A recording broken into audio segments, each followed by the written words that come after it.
Welcome to triple S. So आज हम start करेंगे अपना MCQ session related to accounting.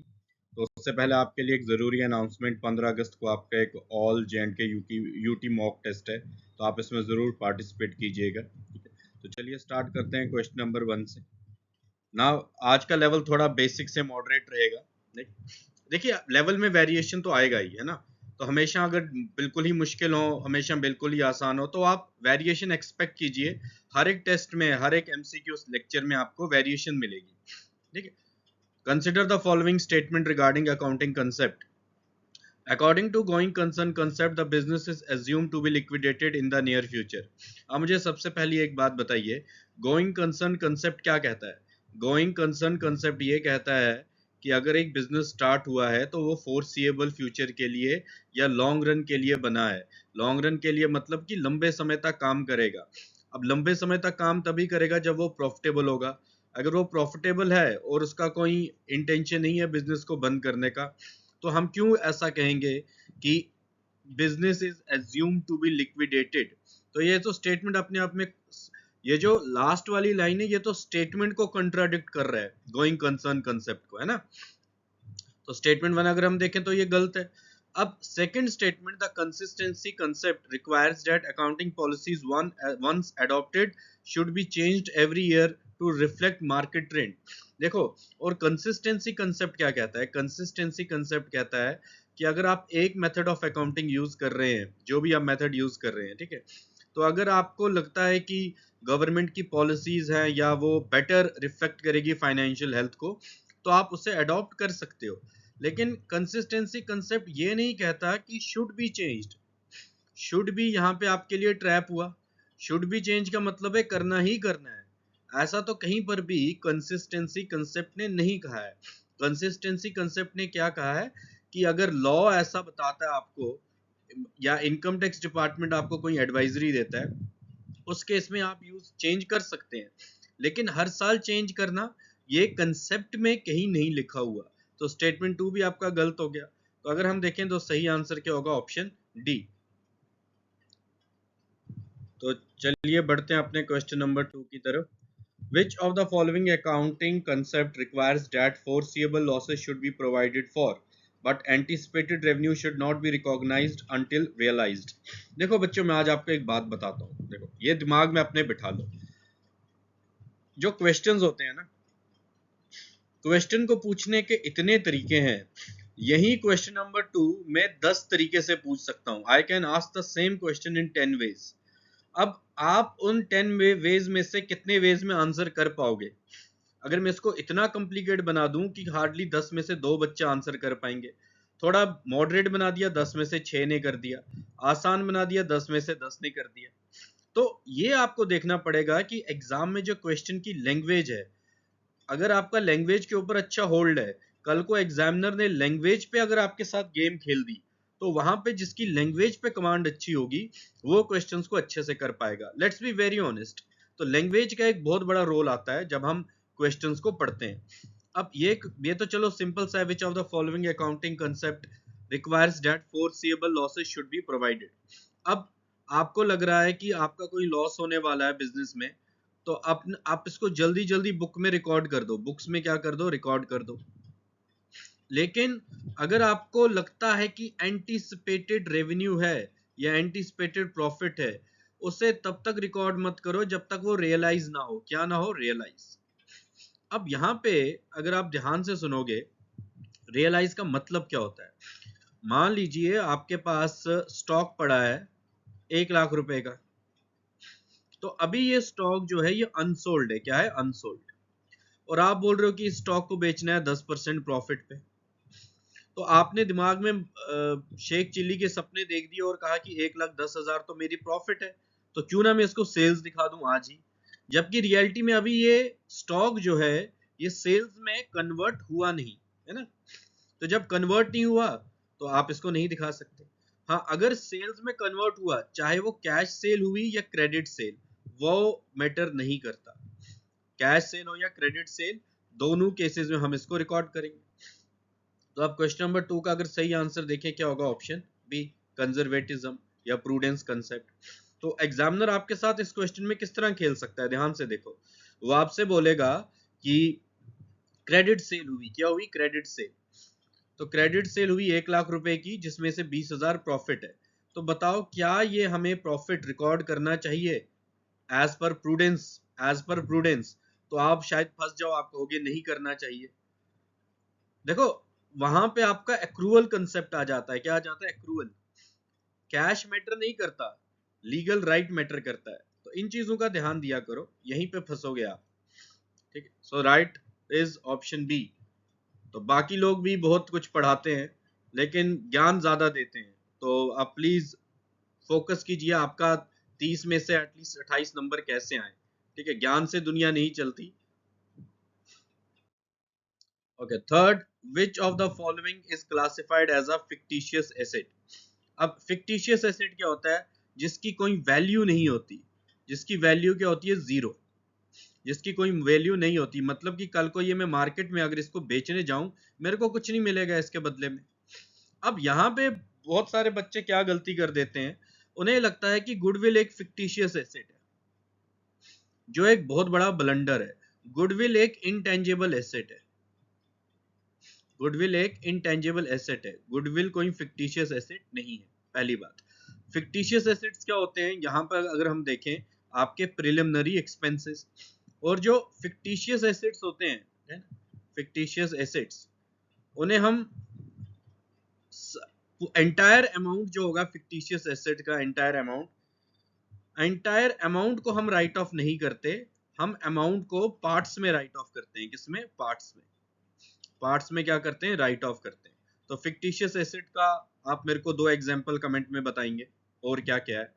ठीक है, a person who owes money to the business for goods purchased on credit is known as debtor। तो कई बार बच्चे इसको क्रेडिटर बोल देते हैं। तो यहाँ पे आप, क्योंकि उन्हें लगता है कि गुड्स परचेज्ड, अब ये पूछ क्या रहा कि एक इंसान जिसने वो जो पैसा वो करता है बिजनेस को, क्यों? क्योंकि उसने उधार पे सामान लिया, उसे क्या कहेंगे? उसे हम डेटर कहेंगे। अगर इससे होता है कि सप्लाइड एंड वी ओ, उसे क्रेडिटर कहेंगे। तो लैंग्वेज भी एक बहुत बड़ा रोल प्ले करती है, तो आप लैंग्वेज पे ध्यान दिया करो।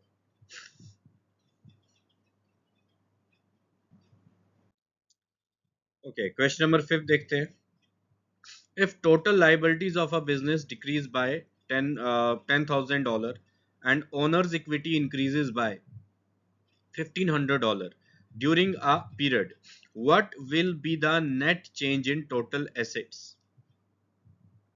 तो चलो मैं आपको 15 सेकंड देता हूं, आप इसका आंसर बताइए।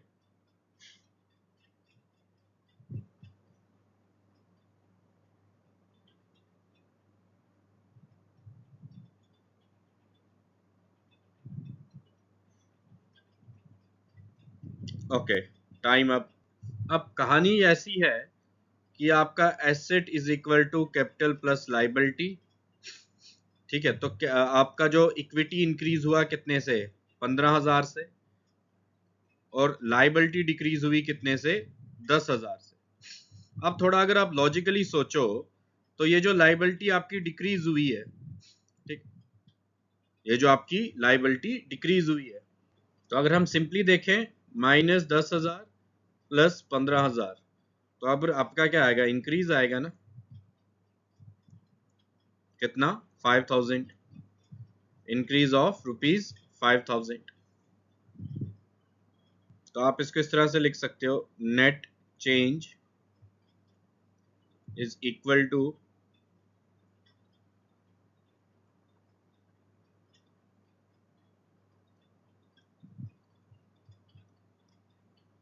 so the right answer is 5,000।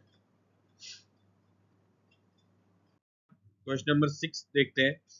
एक बिजनेस मैन है जिसने बिजनेस स्टार्ट किया $50,000 के साथ। अब ये जो $50,000 है, ये तो उसने कैश में इंट्रोड्यूस किए, और साथ में उसने गुड्स भी इंट्रोड्यूस किए, कितने के? 30,000 के। तो यानी कि कैश प्लस गुड्स, है ना। तो अब जब आप कैपिटल साइड जाओगे, कैपिटल प्लस लाइबिलिटीज, तो कैपिटल में भी आपका कितना आएगा? $80,000। अब यहां इंडिविजुअल कैश में कितना आएगा? $50,000। और गुड्स में कितना आया $30,000। अब इसके बाद कह रहा है कि इसने मशीनरी खरीदी $20,000 की और उसमें से $5,000 इसने कैश दिए, बाकी इसने उधार कर लिया। ठीक है, तो इसका मतलब हुआ कि इसकी लाइबिलिटीज कितनी की हुई 15,000 की। अब यहां पर चलते हैं, आपने क्या किया, आपने जो कैश है कैश पे किया, आपके पास कैश कितना था बिजनेस में 50,000, इसमें से माइनस कर दो 5,000, तो अब आपके पास जो बच गया कैश वो है $45,000 प्लस 30,000 के आपके पास क्या है गुड्स, देन प्लस अब जो आपने मशीनरी परचेज की है उसकी वैल्यू कितनी है, उसकी वैल्यू है 20,000, उसकी वैल्यू कितनी है 20,000। तो आप देखो 80,000 प्लस 15,000 कितना हुआ 95,000। अब इस साइड से भी देखो 45 प्लस 30 75 प्लस 20 कितना हुआ 95,000। So option B is the right answer in this case. Alright, तो ये क्वेश्चन नंबर 6। तो आपको अब एक बात याद रखनी है, जब भी गुड्स होगा ना कि जिसने स्टार्ट किया वो कैश भी लेके आया और गुड्स भी लेके आया, तो ये जो गुड्स है ये भी आपके कैपिटल का ही पार्ट बनेंगे जो यहाँ पे हमने लिखा है। Okay, which of the following general entries is correct when a business pays rent for 5,000 in cash? सबसे पहली बात, अगर हम ट्रेडिशनल अप्रोच से देखें या हम मॉडर्न अप्रोच से देखें, ट्रेडिशनल अप्रोच में हम स्टडी करते हैं नॉमिनल अकाउंट, और नॉमिनल अकाउंट क्या कहता है, debit all losses and expenses, तो रेंट अकाउंट डेबिट। और मॉडर्न अकाउंट क्या कहता है, clear approach, E stands for expenses, तो इंक्रीज इन एक्सपेंसेस आपका रेंट अकाउंट डेबिट। अब यहां पे अगर हम देखें जो आपका सेकंड अकाउंट है, सेकंड अकाउंट कौन सा इफेक्ट हुआ है आपका कैश। तो ट्रेडिशनल अप्रोच में कैश आपका क्या होता है रियल अकाउंट, है ना, और मॉडर्न अप्रोच में कैश आपका क्या होता है एसेट अकाउंट। तो जब हम रियल अकाउंट की बात करते हैं, credit what goes out, credit what goes out, so what goes out cash goes out, तो एंट्री क्या करेंगे रेंट अकाउंट डेबिट, तो कैश अकाउंट। अब यहां पर भी, अब यहां पर क्रेडिट व्हाट गोज आउट नहीं करते, यहां हम क्या करते हैं, decrease in asset is credited. So the right answer is debit rent account, credit cash account. Okay. Goods given away as charity should be recorded with which of the following journal entries? So next question, goods given as charity should be recorded with which of the following journal entries? अब देखिए, charity आपके लिए है nominal account, nominal account, तो nominal account का rule क्या है, debit all losses and expenses. तो आप यहाँ पे क्या करेंगे, चैरिटी अकाउंट डेबिट। हाँ देखो, अब यहाँ पे कई बार बच्चे गलती कर देते हैं, वो इसको कर देते हैं to sales account.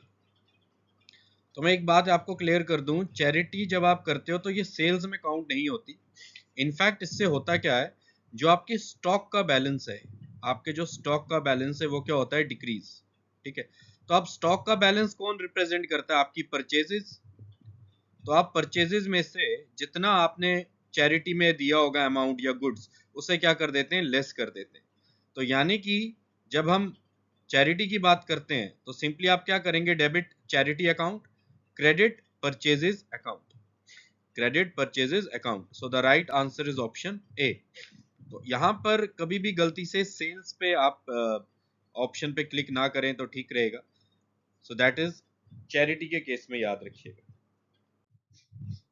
Then which of the following best describes the process of posting?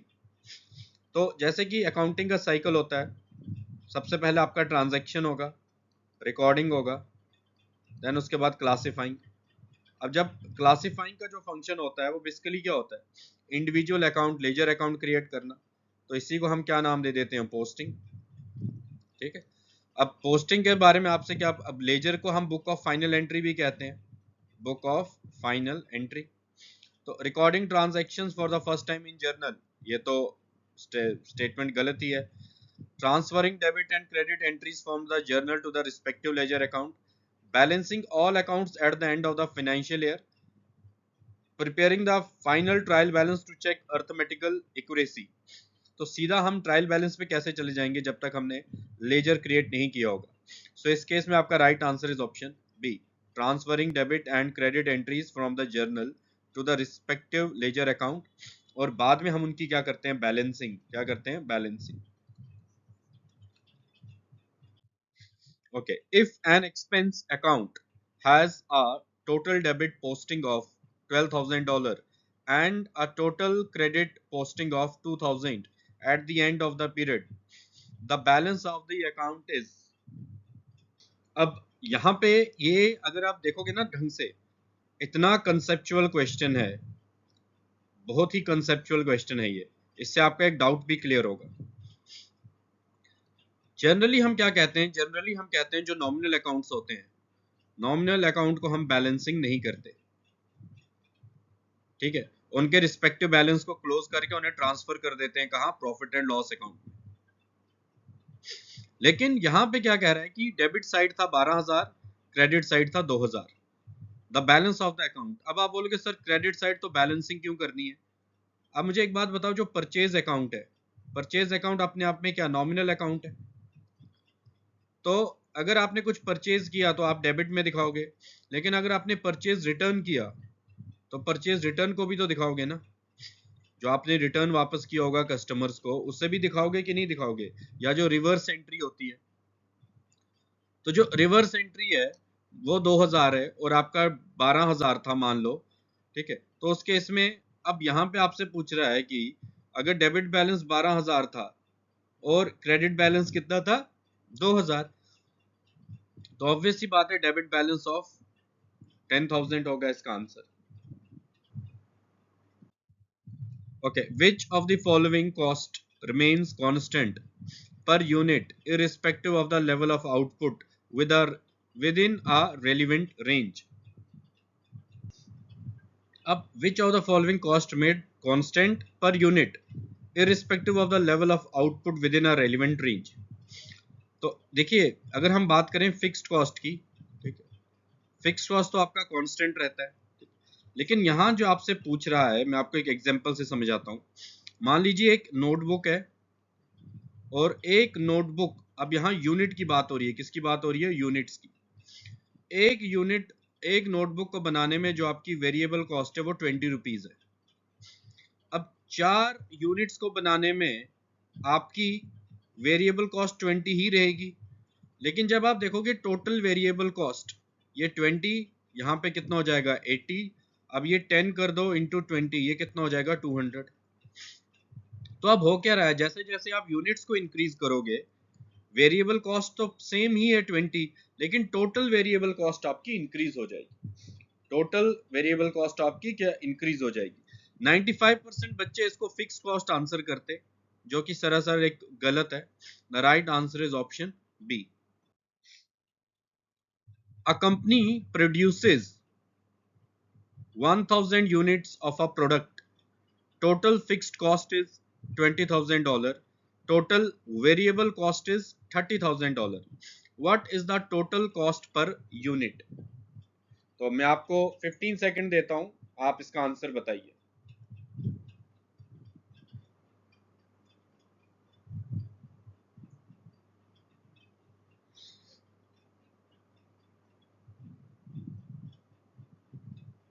Okay, time up. तो बहुत ही आसान सा क्वेश्चन है। टोटल फिक्स्ड कॉस्ट आपकी 20,000 है, इसमें 30,000 जोड़ दीजिए, कितना हो गया 50,000, divided by number of units. So the right answer will be option C. Okay. If the selling price per unit is $100 and the variable cost per unit is $60, what is the contribution margin ratio? Contribution I hope आपको पता होगा, जिन्होंने मेरे पास पढ़ा है, contribution is equal to sales minus variable cost, sales minus variable cost, उसे हम क्या कहते हैं, contribution.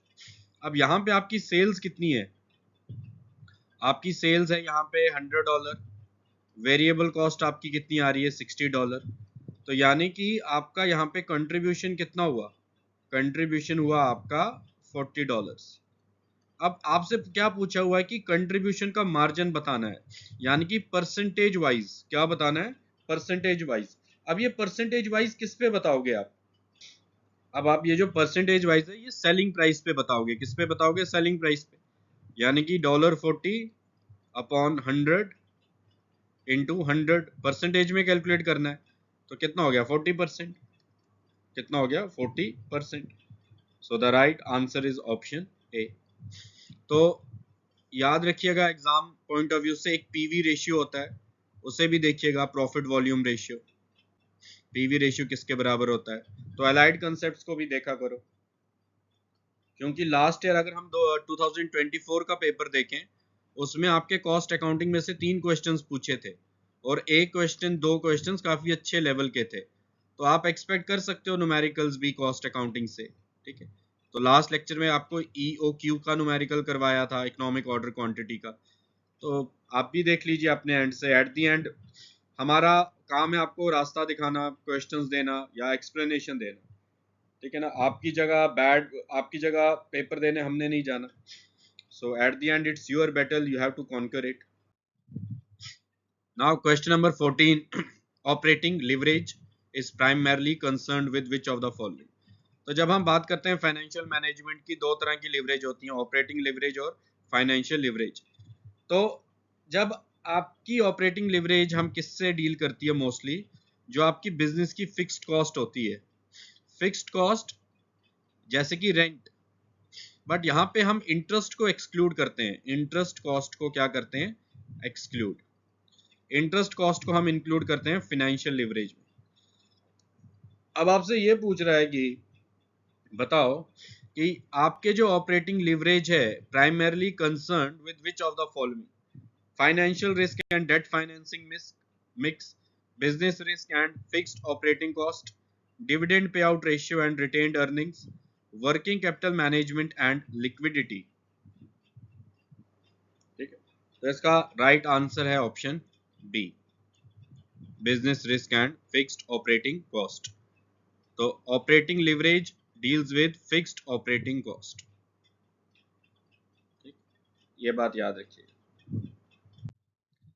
A firm has sales of 55 lakh, variable cost 3 lakh, fixed operating cost 1 lakh. What is the degree of operating leverage? तो अब आपको क्या calculate करना है, ऑपरेटिंग लिवरेज। तो ऑपरेटिंग लिवरेज बराबर होती है आपकी, देखो अब सबसे पहले आपको कैलकुलेट करना है कंट्रीब्यूशन, क्या कैलकुलेट करना है, कंट्रीब्यूशन।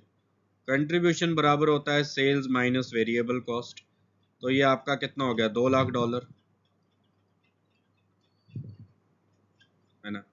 फिर इसके बाद आपका ऑपरेटिंग प्रॉफिट, वो आपके किसका बराबर होता है, ऑपरेटिंग प्रॉफिट होता है आपका contribution minus fixed operating cost. तो अब आपका कंट्रीब्यूशन कितना दे रखा है यहाँ पे, 2 लाख, इसमें से माइनस कर दो फिक्स्ड ऑपरेटिंग कॉस्ट, वो कितना हो गया, 1 लाख। तो यानी कि आपका EBIT, earning before interest and tax, ये कितना है, $1 लाख। आपको कैलकुलेट क्या करना है, डिग्री ऑफ ऑपरेटिंग लिवरेज। अब डिग्री ऑफ ऑपरेटिंग लिवरेज किसके बराबर होता है, contribution divided by EBIT, contribution divided by EBIT। तो कंट्रीब्यूशन यहाँ आपका कितना आया, कंट्रीब्यूशन आपका आया 2 लाख, इसे डिवाइड कर दो आप 1 लाख से, EBIT से, तो यानी कि 2.0, आप 2 भी लिख सकते हो, अब O लिखने की जरूरत नहीं है, 2 लिख सकते हो simply. So the right answer is option B, it simply means 2।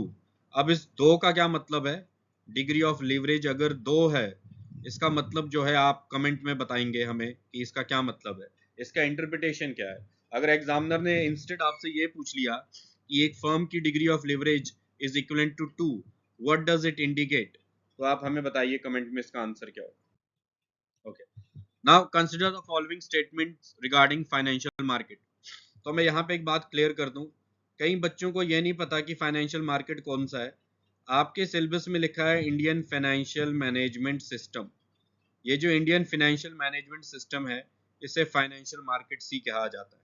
ठीक है, अब फाइनेंशियल मार्केट्स के कुछ टाइप होते हैं, प्राइमरी, सेकेंडरी। तो जिन्होंने हमारे पास पढ़ा हुआ है कि उनको काफी डिटेल में ये सब पता होगा। First is the primary market deals with the issue of new securities directly by companies to investors. Second is treasury bill are short-term money market instrument issued by RBI on behalf of the central government. Commercial paper is a long-term secured debt instrument issued by large corporations. So you have exactly 15 seconds. आप comment में इसका answer बता सकते हैं।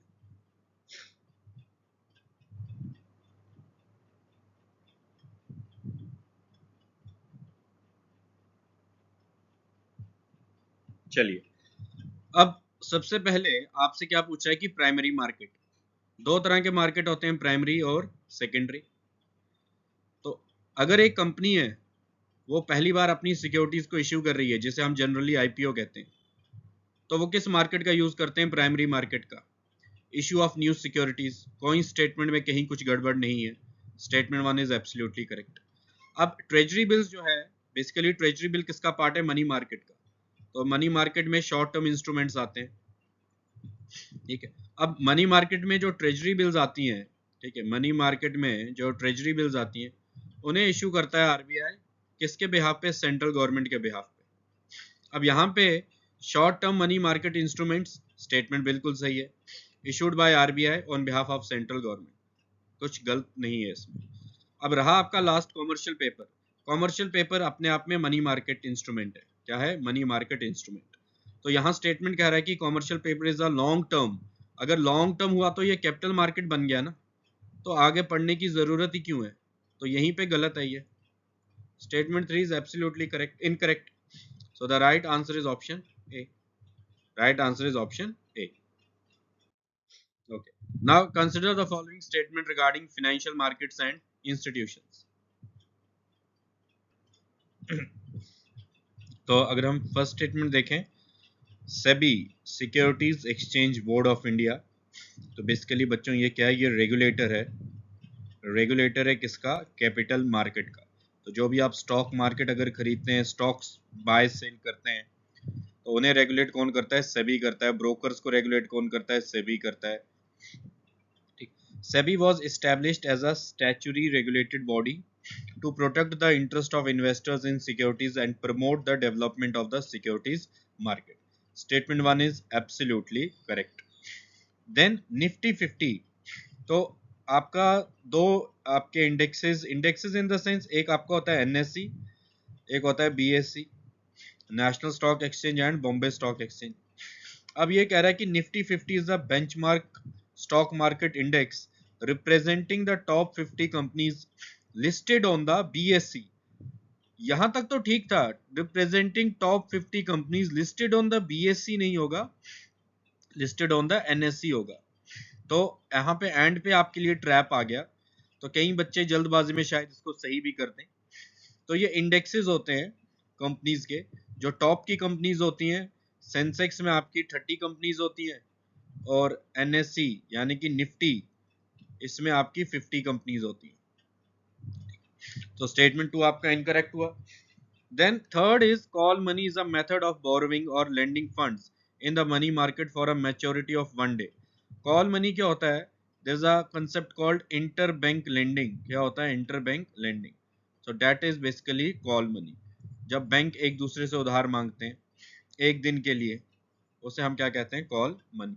सो the right answer is option B, 1 and 3.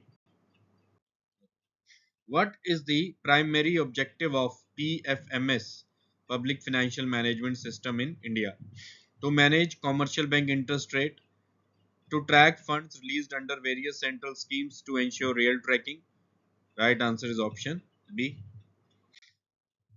What is the primary objective of statutory financial audit of a company?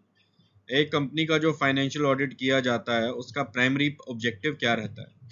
First, to detect all minor clerical errors, to express an independent opinion on whether the financial statements give a true and fair view, to manage the tax liability and file returns on behalf of the company, to improve the operational efficiency and reduce production cost.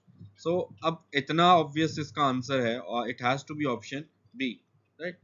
कोई एक independent individual आएगा ना, independent, एक internal audits होते हैं, तो आपके internal audit सही हैं उसको verify करना है ना, तो वेरीफाई करने के लिए एक्सटर्नल ऑडिटर्स आएंगे जिनका कंपनी के साथ कोई डायरेक्टली इन्वॉल्वमेंट नहीं है, तो वो चेक करेंगे कि जो आप बता रहे हो क्या वो सही है या गलत है, क्योंकि एट द एंड जो कंपनी है, कंपनी लोगों के ट्रस्ट पे चलती है, तो अब ये ट्रस्ट जो है ये कैसे वैलिडेट होता है? वैलिडेट होता है कि जो आपके फाइनेंशियल स्टेटमेंट्स हैं उन्हें ऑडिट किया जाता है और इंडिपेंडेंट आपके ऑडिटर्स रहते हैं, तो वो बताते हैं कि हाँ जी बिल्कुल सही है, कुछ गड़बड़ नहीं है, तब जाके लोगों को यकीन होगा कि हाँ ये सही है। तो इंटरनली बोलते रहेंगे तो शायद लोग यकीन ना करें। So the right answer is option B. A social audit differs primarily from a financial audit because it focuses on, ठीक है, social audit focuses on evaluating the social impact, transparency, accountability of public welfare scheme with community participation. So the right answer is option B. Which of the following is a key advantage of a computerized accounting system over a manual accounting system? Elimination of the need for accounting knowledge altogether. ये कैसे होगा? High speed accuracy and automated generation of financial reports. Complete immunity to software bugs and cyber threat. In fact ये तो बढ़ेगा ना. Zero requirement for internal control system. तो अगर इन चारों में से देखें जो ऑब्वियस आंसर हमें हमारे लिए है, it has to be high speed accuracy, option B. While preparing a BRS bank reconciliation statement starting with a debit balance as per cash book, तो debit balance as per cash book जो होता है उसे हम क्या कहते हैं? Favourable balance, ठीक है। Which of the following items will be added? अब आप स्टार्ट किससे कर रहे हो? कैश बुक से। अब इसको मिलाना है किसके साथ है? इसको मिलाना है पासबुक के साथ। अब आपको बताना है कि किस एंट्री को आप ऐड करोगे। विल बी एडेड है ना। Check issued but not presented for payment, check deposited into bank but not yet collected, bank charges debited by the bank only, direct payment made by a customer into the bank account not recorded in cash book. तो अब आपके लिए जो options हैं, आपके लिए options कुछ इस तरह से हैं, ए बी सी, ठीक है, then A D C, third A and D, fourth A B C D. आपके ये चार ऑप्शंस हैं। अब आपको ये बताना है इन ये चार ऑप्शंस हैं आपके, ये चार ऑप्शंस हैं, अब इनमें से आपको बताना है किसे ऐड किया जाएगा। अब ध्यान से सुनो, सबसे पहले जब हम चेक इश्यू करते हैं, जब आपने चेक इश्यू किया होगा आपने कैश बुक में बैलेंस कम किया होगा ना, लेकिन पासबुक को तो इसकी अभी कोई भनक भी नहीं है, तो पासबुक का बैलेंस ज्यादा होगा, तो कैश बुक के बैलेंस को भी बढ़ाना है। तो जो आपका स्टेटमेंट है ए, इसे क्या कर देंगे? इसे हम ऐड कर देंगे। चेक डिपॉजिटेड, अब चेक डिपॉजिट किया आपने तो आपने कैश बुक का बैलेंस बढ़ाया होगा, पासबुक को थोड़े पता है, तो इसे हम क्या करेंगे? इसे लेस कर देंगे। Bank charges debited by the bank only, अब यहां पे पासबुक यानी कि आपके बैंक अकाउंट में से डेबिट हुए हैं बैंक चार्जेस, तो आप स्टार्ट किससे कर रहे हो? कैश बुक से कर रहे हो ना, तो ऑब्वियस सी बात है इसे लेस करना होगा ना, तो इसे भी आप क्या करोगे? लेस करोगे। फिर लास्ट वाला है direct payment made by a customer, customer ने आपके खाते में डायरेक्ट आपसे बिना पूछे पैसा जमा करवा लिया, तो आपका जो बैंक बैलेंस है ठीक है, वो तो इंक्रीज हुआ होगा ना एज पर बैंक, लेकिन आपको अभी उसका पता नहीं है। कैश बुक का बैलेंस कम होगा, तो इस एंट्री को ऐड करना पड़ेगा। सो अगर यहाँ पे देखा जाए आपका option 3 A and D is the right answer. A and D will be added. तो अगर इस क्वेश्चन को इस तरह बनाना होगा which of the following pairs will be added, तो ऐसे भी बन सकता है। दिखाने का पर्पस ये है कि एग्जामिनर बहुत स्मार्ट भी बन सकता है, आपके दिमाग के साथ इतना खेल सकता है, तो आप उसको खेलने मत देना, आप बोलना कि आप भी खेल के आए हो। Eight the and what is examination, अगर हम एग्जाम की बात करें, मैन्युपुलेशन ही है किसका, वर्ड्स का। It is basically manipulation of words. जो अल्फाज हैं, अल्फाज का जो हेर फेर है, ये मैन्युपुलेशन है। जिसने मैन्युपुलेशन को पकड़ लिया वो एमसीक्यू में समझ लो वो आंसर निकाल जाएगा, सिलेक्शन लेगा। जो ये मैन्युपुलेशन नहीं पकड़ पाया किसकी, वर्ड्स की, तो वो ढूंढता ही रह जाएगा कि मैन्युपुलेशन थी कहाँ। ठीक है, बट लाइफ में मैन्युपुलेटिव नहीं बनो, क्वेश्चंस को एग्जाम क्वालिफाई करने के लिए भी manipulative. Okay, then if cheques amounting to 5,000 were deposited into the bank but not collected by the bank before the end of the accounting period, what will be the effect when reconciling the cash book and passbook starting with cash book balance? अब इस तरह की कुछ कहानी हुई होगी, आप गए बैंक पे, अपने पीएनबी के बैंक पे, आपके पास चेक था एसबीआई का। अब आपने ये चेक डिपॉजिट किया, लेकिन ये चेक क्लियर नहीं हुआ। क्या नहीं हुआ? अभी तक क्लियर नहीं हुआ। लेकिन आपने अपने पीएनबी में जो कैश बुक है, कैश बुक में तो इसको बैलेंस बढ़ा दिया होगा ना, कैश बुक का बैलेंस आपने बढ़ा दिया होगा।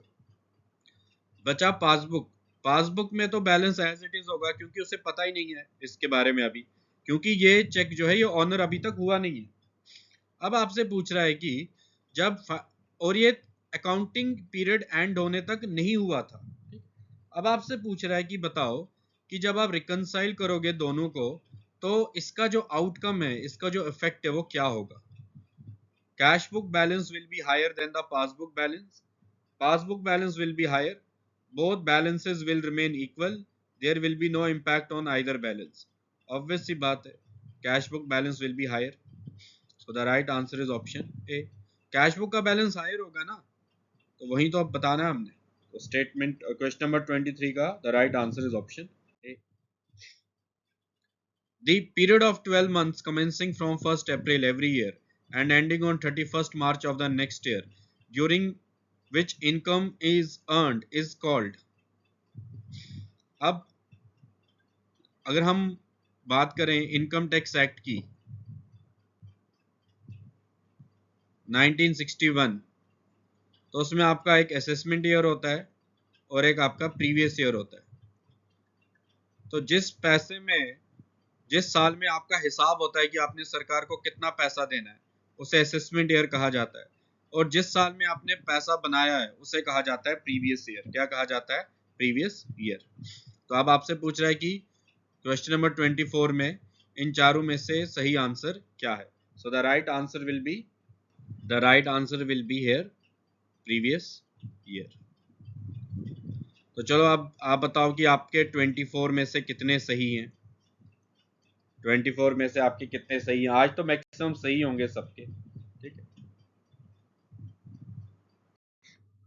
Okay, now the next is consider the following statement regarding income tax. Income tax is a direct tax because its burden is intended to be borne by the person on whom it is imposed. So statement 1 is absolutely correct. तो ये income tax आपका direct tax का एक type है, जिसने income earn की है वही ये टैक्स को पे करेगा। इसका जो बर्डन है वो एक इंडिविजुअल से दूसरे इंडिविजुअल पे ट्रांसफर नहीं किया जाता। और इनडायरेक्ट टैक्सेस का अपोजिट होता है, जहां पे बर्डन को हम ट्रांसफर कर सकते हैं। Income tax is levied by the central government in India, तो ये भी बिल्कुल सही है। Only central government has the authority to levy as well as collect income tax in India. No other state governments don't have any authority to collect income tax. और अगर income tax से related कोई भी changes introduce करने हैं, that has to be done through a finance bill. ठीक है, finance bill के थ्रू बाद में एक्ट बनता है और बाद में Lok Sabha, Rajya Sabha, then assent of the president, so the bill will become act only passed by the parliament. So income tax is levied by the central government in India. Income tax is a tax on expenditure rather than on income. तो नाम में जब income है तो ये tax on expenditure कैसे होगा? ये टैक्स ऑन एक्सपेंडिचर कैसे होगा? तो यही तो बहुत बड़ा ट्रैप है यहाँ पे। तो स्टेटमेंट 3 तो गलत हो गया ना। Right answer is option A. Okay, now prepare cash account and find the closing cash balance. अब देखो यहाँ पे क्या है, ऐसा क्वेश्चन आपके एग्जाम में आ सकता है, इसमें कोई हैरान होने की जरूरत नहीं है। सिंपल कैलकुलेशन है, सिंपल प्लस माइनस है, ऐसे क्वेश्चन आप एक्सपेक्ट कर सकते हो। तो कभी भी अब इसको एक्चुअल में देखा जाए तो ये आपके क्वेश्चन है लेजर से, तो कभी भी बेवकूफ़ी नहीं करना, ये फॉर्मेट नहीं बना देना वहां, क्योंकि एग्जामिनर को नहीं पता है कि आपने फॉर्मेट से कैलकुलेट किया है या प्लस माइनस करके। तो एग्जाम में कभी भी ये फॉर्मेट वगैरह से नहीं बनाते। हाँ, अगर क्लास 12th का एग्जाम हो सीबीएसई स्टेट बोर्ड का, वहाँ प्रॉपरली फॉर्मेट से बनाना पड़ता है। तो एग्जाम में मैटर करता है कि आप कितनी जल्दी इसका आंसर निकाल पाते हो। ठीक है, तो सिंपली आपको क्या देखना है कि आपको ओपनिंग बैलेंस दे रखा है कैश का कितना, 18,000। अब यहाँ कुछ ट्रांजैक्शंस होंगी जो कैश के बैलेंस को बढ़ाएंगी, कुछ कम करेंगी, बस यही आइडेंटिफाई करना है। तो अगर आपने कैश सेल की, इसने कैश बैलेंस को बढ़ा दिया, तो आपका नया कैश बैलेंस कितना हो गया, 50,000। फिर आपने रेंट पे किया 6,500, है ना। फिर आपने गुड्स परचेज किए कितने के, 12,000 के। फिर आपको कमीशन मिला कितने का, 4,500 का। फिर आपने वेजेस पे की कितने की, 7,000 की। फिर आपने ड्राइंग्स की हैं कितनी, 3,000 की। फिर आपने क्रेडिटर को पे किया कितने का, 8,000 का। और बाद में लास्ट में आपको डेटर से कितना मिला, 10,000। तो अगर कुल मिला के देखें यहाँ पे प्लस कितने हैं, प्लस यहाँ पे सिर्फ 2 हैं। तो 50,000 प्लस 4,500 प्लस 10,000, यानी कि 64,500। 64,500। अब इसमें से आप माइनस कर दीजिए बाकी को, और आपका यहाँ पे कैश सेल भी था कितने का, 32,000 का। ठीक है, 50, 45 और 10, 64,500। तो इसमें से आपका जो क्लोजिंग बैलेंस आएगा, ये जो हम एक्सपेंसेस हैं उन्हें लेस करके, that should come around, closing balance आपका आना चाहिए 28,000। 28,000 should be the closing balance. तो आप भी चेक कीजिएगा अपने एंड पे। सो closing balance of cash will be 28,000। But exam point of view से जो याद रखना कि identify plus items, identify minus item. ठीक है ना, प्लस और माइनस आइटम्स को आइडेंटिफाई करना। तो यहाँ अगर क्रेडिट सेल दिया होता तो उसको नहीं डाल देना जबरदस्ती कुछ भी डालने के लिए। प्लस माइनस को आइडेंटिफाई करो और उनको सिंपली कैलकुलेट कर दो, फॉर्मेट बनाने की जरूरत नहीं है। Okay. A business provides the following information for the year: sales, sales return, opening stock, purchase return, carriage inward, closing stock, salaries, rent, carriage outward, office expense, interest on loan। अब आपसे कह रहा है कि बच्चों आप कैलकुलेट करके बताओ COGS, उसके बाद बताओ GP, और उसके बाद बताओ ऑपरेटिंग प्रॉफिट। तो अगर हम सिंपली बात करें COGS की, तो COGS आपका सिंपली किसके बराबर होता है, opening stock plus purchases plus direct expenses minus closing stock, that is your COGS। फिर अगर आपके पास ग्रॉस प्रॉफिट निकालना है आपने, तो हम क्या करते हैं, सेल्स माइनस COGS, और operating profit, gross profit minus operating expenses.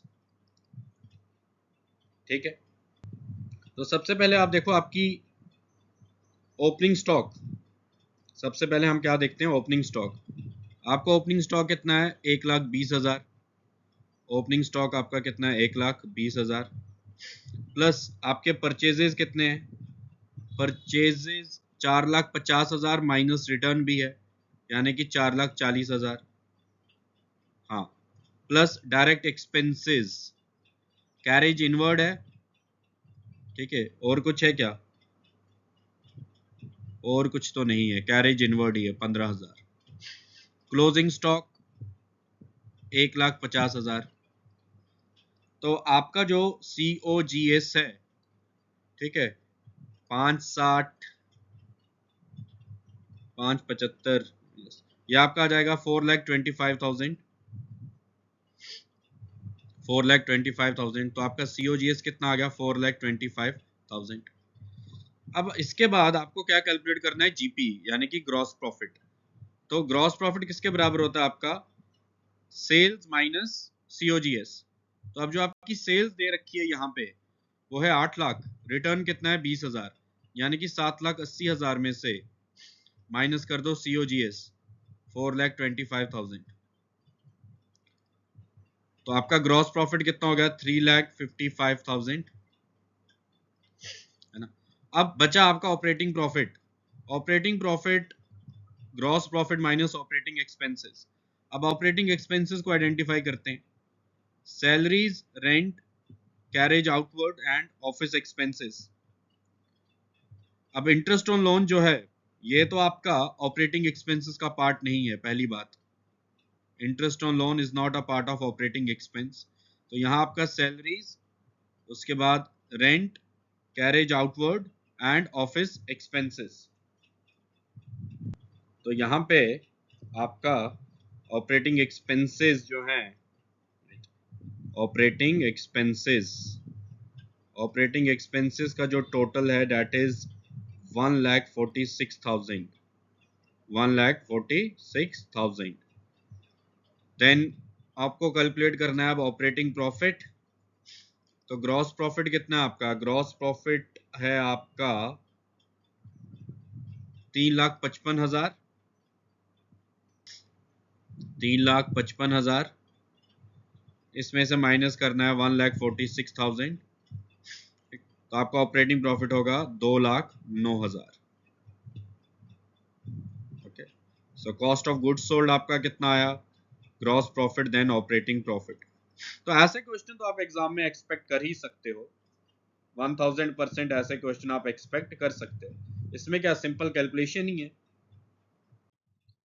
Now question number 28 देखते हैं। A company purchases machinery for $50,000 on credit. How does this transaction immediately affect the accounting equation and the relevant journal entry perspective? अब होगा क्या? यहाँ पे आपके assets हैं, फिर आपके कैपिटल है, देन योर लाइबिलिटीज। तो आपने जो मशीनरी खरीदी है किस पे खरीदी है? उधार पे। लेकिन खरीदी तो है ना। एसेट क्या होंगे? इंक्रीज। अब यहां आपसे increase assets and increase liabilities.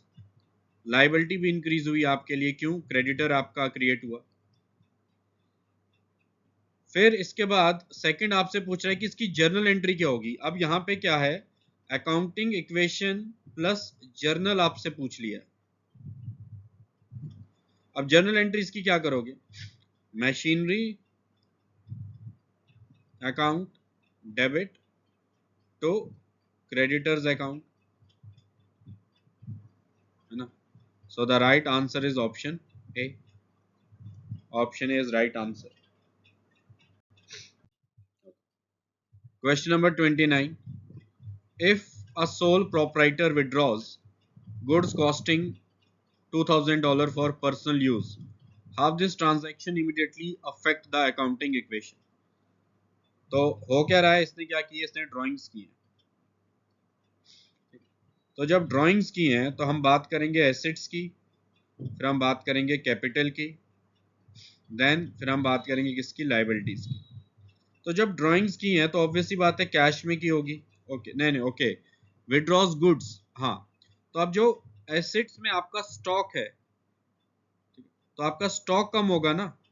Stock में से, गुड्स में से आपने ड्राइंग्स की है, ठीक है। अब यहाँ पे एसेट भी डिक्रीज होगा, साथ के साथ इसका जो रेलिवेंट इफेक्ट है वो हम किस पे देखेंगे? कैपिटल पे। कैपिटल को भी क्या करना है? डिक्रीज करना है। एसेट भी डिक्रीज और कैपिटल भी डिक्रीज।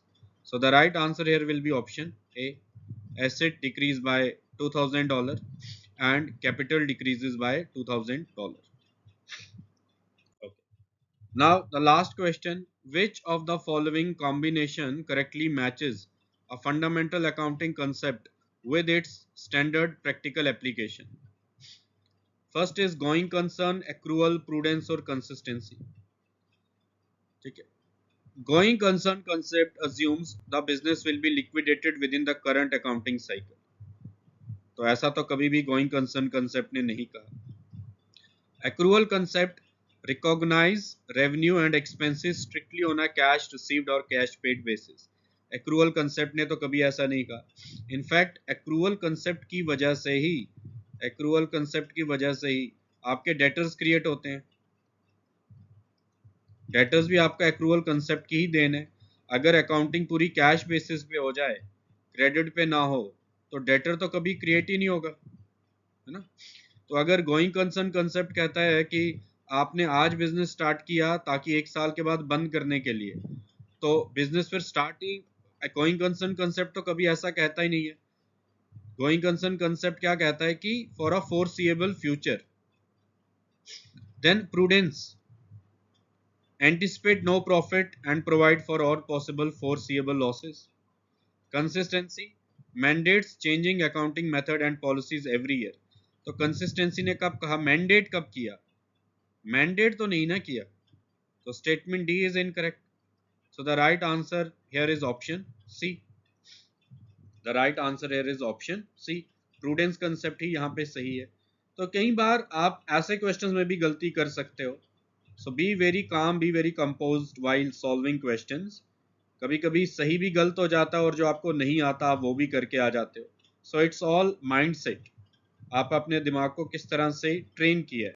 तो आज का जो हमारा सेशन था that was related to mix. हाँ, कई बच्चों को दिमाग में ये आ रहा होगा कि कुछ टॉपिक में से अभी क्वेश्चंस इंक्लूड नहीं हुए, जैसे पार्टनरशिप है. ठीक, तो आप इसकी टेंशन मत लो. आपके जितने भी हमारे एमसीक्यू सेशंस होंगे वो प्रॉपरली बैलेंस्ड होंगे. बैलेंस्ड इन द सेंस आपको हर एक टॉपिक के एमसीक्यूज को प्रैक्टिस करवाया जाएगा. ठीक है. पार्टनरशिप के नेक्स्ट लेक्चर में आपको एमसीक्यूज देखने को मिलेंगे जरूर. तो किसी टॉपिक में से कम, किसी से ज्यादा. तो एक्चुअल में हम चाहते हैं कि एक बैलेंस्ड अप्रोच रहे, हर एक टॉपिक्स की आपने सफिशिएंट प्रैक्टिस की हो. ठीक है.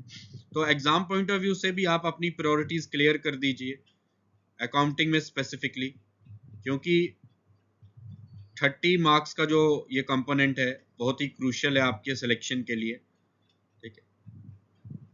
हमारा काम तो आपके साथ एक लिमिटेड इंटरेक्शन ही है और आपको गाइड करना है, बट एट द एंड जो हम आपको बता रहे हैं या जो भी आपको इंस्ट्रक्शंस मिल रही हैं, आप उसको कितना स्ट्रिक्टली फॉलो कर रहे हैं अपनी लाइफ में, हम उसको तो एक तरह से चेक नहीं करते. सो मेरा सजेशन यही है कि अगले जो आपके पास एग्जैक्टली आपके पास 2-3 महीने हैं, 3 मंथ्स. ठीक है. तो अपने डेज को प्रॉपरली प्लान करो. कोई ज़रूरत नहीं है 12-15 घंटे पढ़ने की, पागल होने की ज़रूरत नहीं है. 6 से 8 घंटे भी पढ़ो, लेकिन प्रोडक्टिविटी के साथ पढ़ो. प्रोडक्टिविटी यहाँ पे बहुत क्रूशियल है. ठीक है. जो भी टॉपिक क्लियर करते हो उसके एमसीक्यूज प्रैक्टिस करो, एमसीक्यूज प्रैक्टिस करो एज मच एज पॉसिबल. तो फोकस ज़्यादा जीएस पे, अकाउंटिंग पे, इकोनॉमिक्स, स्टैट्स. इनफैक्ट हर एक टॉपिक ही क्रूशियल है सिलेक्शन के लिए. बाकी हमारी series as it is continue रहेगी रिलेटेड टू एमसीक्यू और अकाउंटिंग. तो बाकी आपके जो भी सजेशंस, फीडबैक होते हैं आप हमारे साथ शेयर कर सकते हैं. आपको एक अच्छे लेवल ऑफ क्वेश्चंस को प्रैक्टिस करवाया जाएगा, इसमें आप बेफिक्र रहिए. Okay. So till then take care. मिलते हैं नेक्स्ट टॉपिक में नए एमसीक्यूज के साथ. Happy independence day. और मोस्ट इम्पॉर्टेंट, आपको स्टार्टिंग में ही मैंने बता दिया था कि जो ऑल यूटी टेस्ट है उसमें ज़रूर पार्टिसिपेट कीजिएगा. ठीक है. ठीक है. तो ये रहा आपका फाइनेंस अकाउंट असिस्टेंट का all J&K UT mock test, जिसका रिजल्ट आपको 16 अगस्त को मिलेगा. तो टेस्ट देना ज़रूरी है, राइट. जहाँ मर्जी से आपको जैसे अच्छा लगता है आप कहीं से भी टेस्ट दे सकते हैं. तो बट टेस्ट दें. मोस्ट इम्पॉर्टेंट थिंग इज कि आपको टेस्ट में अपेयर होना ज़रूरी है. So till then, take care. Have a great day.